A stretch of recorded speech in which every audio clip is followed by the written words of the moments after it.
Hai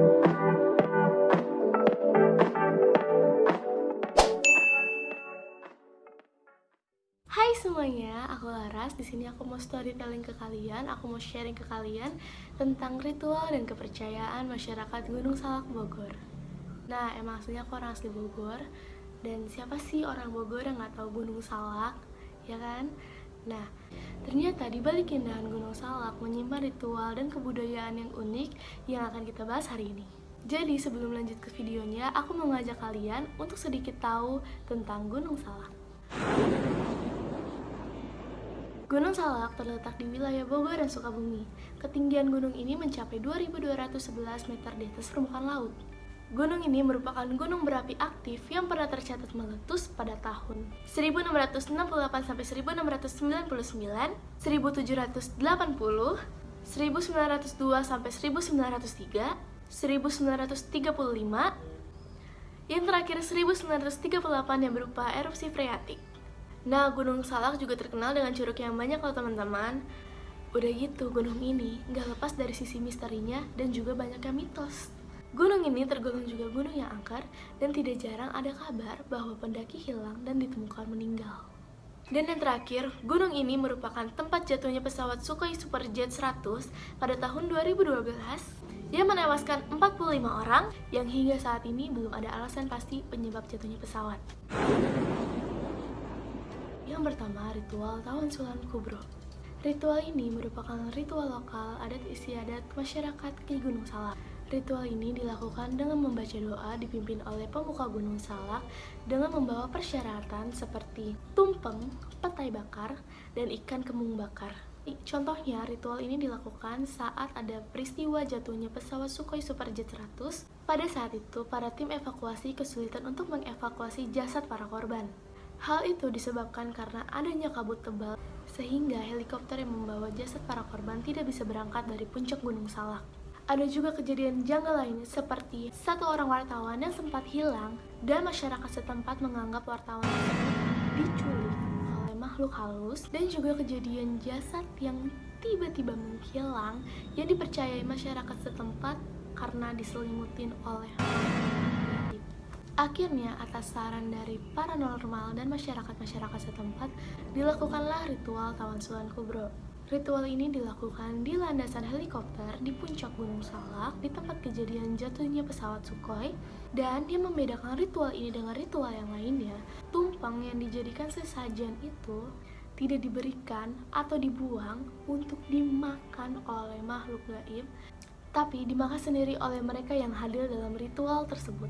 Setelah ritual tersebut dilakukan, kabut tebal yang tadinya menyelimuti puncak gunung tiba-tiba menghilang, dan wartawan yang tadi sempat menghilang kembali ditemukan, dan jasad-jasad para korban kembali ditemukan di tempat-tempat yang sudah pernah dilewati oleh tim evakuasi. Yang kedua adalah poligami dengan jin. Poligami dengan jin atau menikahi jin biasanya dilakukan oleh orang-orang yang terbelenggu dengan masalah ekonomi di hidupnya. Awalnya ritual ini hanya dilakukan oleh masyarakat setempat saja, tapi karena cerita dari mulut ke mulut, akhirnya orang-orang dari luar Bogor atau dari luar Gunung Salak mendatangi Gunung Salak untuk melakukan ritual ini. Menikahi putri jin tidak bisa sembarang waktu, harus melihat tanggalan Jawa seperti di Rabu Pon, Kamis Wage, dan Jumat Kliwon. Syarat menikahi putri jin yang pertama, sudah beristri dan istrinya tersebut mengetahui bahwa suaminya akan menikahi putri dari bangsa jin, mempunyai usaha atau bisnis karena jin tidak mendatangkan uang secara tiba-tiba, beragama Islam karena jin yang akan dinikahkan adalah jin Islam, dan syarat-syarat lainnya seperti kembang-kembangan, wewangian, kelapa hijau, bahkan sampai ayam bakar. Oke, untuk prosesnya sendiri, ijab kabulnya dilakukan di suatu ruangan, dihadiri oleh penghulu, saksi, dan pengantin tersebut. Paranormal atau yang disebut penghulunya akan memanggil putri jin untuk mendatangi ruangan yang akan dilakukan ijab kabul.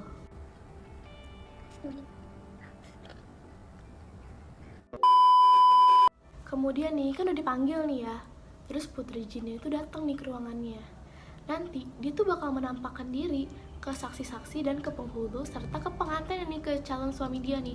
Dia bakal menampakkan diri bahkan terhadap orang yang tidak memiliki kemampuan untuk melihat hal-hal gaib seperti itu. Dia bisa melihat penampakan dari putri jin tersebut. Setelah datang nih, dipakaiinlah kain putih tuh yang biasa kalau lagi ijab kabul kayak pernikahan pada umumnya aja. Dipakaiinlah tuh kain putih ya kan. Selesai ijab kabul nih, udah sah, putri jinnya menghilang lagi. Begitu jadi prosesinya. Yang ketiga adalah ritual mandi di Curug 7 Cilember. Curug Cilember memiliki 7 curug atau air terjun yang terpisah satu sama lainnya. Semakin kecil angkanya, semakin tinggi juga lokasinya. Jadi ketika nyampe di Curug Cilember ini, yang pertama itu yang bakal dilihat adalah Curug 7. Nanti naik lagi Curug 6, naik lagi 5, 4, 3, 2, 1. Masyarakat setempat meyakini Curug 7 Cilember merupakan lokasi pemandian para putri dari kerajaan Siliwangi. Makanya, banyak yang percaya kalau mandi di curug tersebut bisa awet muda, bisa mendatangkan jodoh, bisa menyembuhkan penyakit, mendatangkan kekayaan hingga kekuatan. Biasanya ritual mandi ini dilakukan pada tengah malam di malam Jumat Kliwon. Pada bulan Muharram dan Maulid dari tanggal 10 sampai 14 Maulud. Jadi di curug 7 juga dibagi jadi 2 air terjun nih, di sebelah kiri sama di sebelah kanan. Jika kita mandi di sebelah kanan nih, dipercaya akan memperoleh kekuatan. Tapi jika kita mandi di sebelah kiri, dipercaya untuk awet muda, menyembuhkan penyakit, mendatangkan kekayaan, dan lain-lain. Jadi gimana? Kalian tertarikkah untuk mandi di sana tengah malam pada malam Jumat Kliwon? Atau tertarik untuk mandi di air terjun sebelah kanan? Siapa tahu setelah mandi di air terjun sebelah kanan, kalian bisa tiba-tiba punya kekuatan mengerjakan tugas dreng sedetik jadi. Gimana? Komen di bawah. Yang keempat adalah kepercayaan Sunda Wiwitan. Jadi masyarakat di Gunung Salak ini mayoritasnya beragama Islam, tetapi masih banyak ditemukan masyarakat yang beragama Sunda Wiwitan. Sunda Wiwitan adalah kepercayaan pemujaan terhadap kekuatan alam dan arwah leluhur. Dalam panteonnya terdapat Dewa Tunggal yang Maha Esa yang mereka sebut Sang Hyang Kersa, yang disamakan derajatnya sebagai Tuhan yang Maha Esa. Ada 2 teori kepercayaan yang berbeda. Yang pertama, Sunda Wiwitan hadir setelah Hindu datang ke Indonesia. Yang kedua, Sunda Wiwitan hadir sebelum Hindu dan Islam datang ke Indonesia. Ya, kalau misalnya menurut logika, aku lebih percaya kalau Sunda Wiwitan itu mengambil ajaran dari Hindu, yang berarti Hindu lebih dulu datang daripada Sunda Wiwitan. Karena dalam mitologi dan sistem kepercayaan Sunda Wiwitan, terdapat ajaran bahasa dewa dalam konsep Hindu seperti Brahma, Wisnu, Siwa, dan lain-lain yang tunduk kepada Batara Sedaniskala yang disebut juga sebagai Sang Hyang Kersa. Ajaran Sunda Wiwitan terkandung dalam kitab Sang Hyang Siskanda Engkaresian